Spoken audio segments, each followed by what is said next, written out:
25 years ago, long before Google or Facebook, a free online hub was created for communities to rally around loved ones going through difficult health journeys. As the anniversary has fallen on a very sad and scary time in this country, CaringBridge is helping prove compassion isn't dead by calling attention to the millions of acts of caring.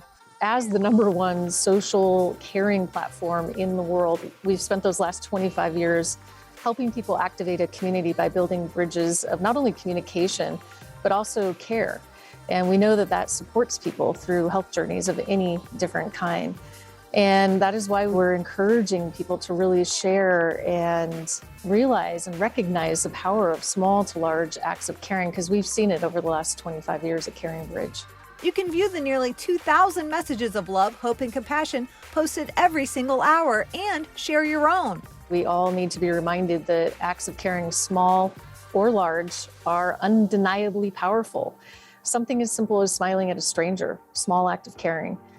Something as large as mowing the lawn for your neighbor who may not be able to, bringing them a meal if they're going through a health journey or a struggle of any kind, large act of caring. And those are undeniably powerful ways of caring. And studies prove the tangible effect they have. Through the pandemic, we saw that caregivers actually doubled in number to 53 million unpaid caregivers in our nation. That's 1 in 5 adults taking care of either or both elderly parents or children under the age of 18. We know that caregivers feel a tremendous intensity of stress. In fact, 41% of them feel like they're in the red. And on the flip side, using something like CaringBridge or showing small to large acts of caring, activating that community when they know someone's in their corner, it actually reduces stress by up to 30%. So those small to large acts of caring are undeniably powerful, and that's why it's so important.